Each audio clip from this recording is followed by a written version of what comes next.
이 국정원의 정치 개입 망령이 되살아나고 있습니다. 반드시 이 문제에 대한 책임을 좀 물어야 될 것 같습니다. 국정원이 박지원 전 원장에 의해서 삭제됐다고 주장한 기밀 문서의 실제 삭제 권한은 군에 속한다는 사실이 드러났습니다.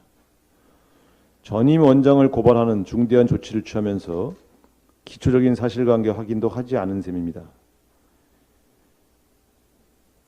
국가기밀을 삭제한 것이 아니라 국가기밀의 유통 경로를 정비한 사건이다. 저는 이렇게 보고 있습니다. 이런 문제를 잘 모르고 고발했다고 그러면 정말 허망한 일이고, 알고도 고발했다고 하면 정치 공작인 것입니다.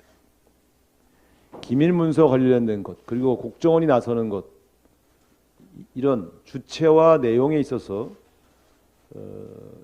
야당이 대응하기 매우 까다롭게 만들어 놓은 것이 아닌가. 그래서 공작적 고발이다. 저는 그렇게 보고 있습니다.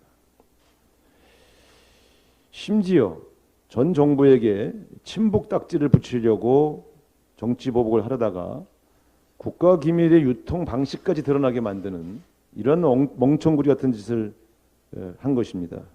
전 세계 어느 정보기관이 이런 멍청한 짓을 저지른단 말입니까? 정치보복력 색깔몰이로 인사 참사와 국정 난맥상을 덮으려는 꼼수는 절대 통하지 않습니다.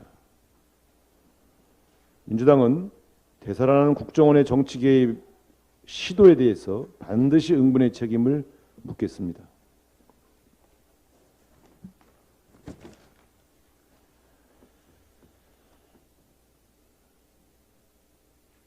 김건희 여사의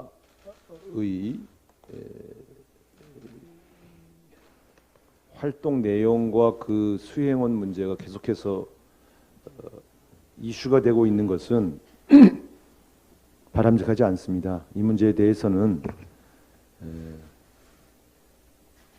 선거 공약을 어겨도 좋으니 제2부속실을 만드시고 적절하게 여사님을 통제할 수 있는 그러한 인사들로 부속실을 꾸리시기 바랍니다. 국격에 관한 문제이기 때문에 충고드립니다. 앞으로도 이런 민간인들이 여사하고의 개인적인 친분을 매개로 대통령 집무실을 마음대로 드나든다든가 1호기를 마음대로 탄다든가 하는 이런 국기문란에 가까운 이런 일들이 반복되어서는 안 됩니다. 이런 비상식적인 일을 해결하기 위한 재발방지 대책을 대통령 집무실은 제시하시기 바랍니다. 문제 없다고 주장만 할 문제가 아닙니다.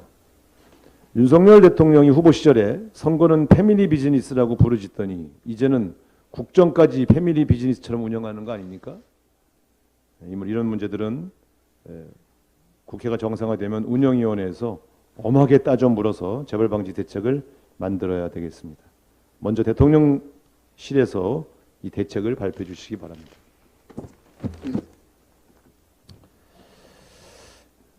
최근에 당원당규 개정을 둘러싸고 여러 가지 생각이 들었습니다.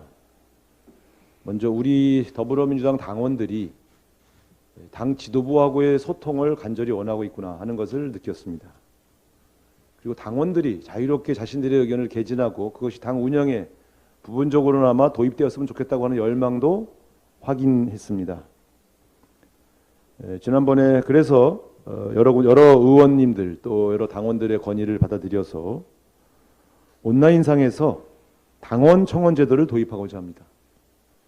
지난 정부에서 큰 호응을 얻었던 청와대 국민청원에서 진일보한 당원 청원제로 당원 여러분들의 다양한 언로를 보장하겠습니다. 당원 여러분께서 당을 향해 기탄 없이 의견을 제안해 주시면 일정 요건이 충족되는 제안에 대해서 당 지도부에 보고하도록 하고 더 높은 수준의 요건이 충족되면 당이 답변하는 그러한 시스템을 구축하도록 하겠습니다. 작은 일이지만 당원 여러분의 의견이 당에 전달되는 통로를 보장함으로써 문자폭탄과 같은 방식이 아니어도 충분히 당과 소통할 수 있다는 그러한 시스템을 구축해 나가도록 하겠습니다. 더불어민주당은 민주주의를 더 확대하고 강화하는 그러한 시스템 개선을 하겠다 이런 약속을 드리겠습니다. 이상입니다.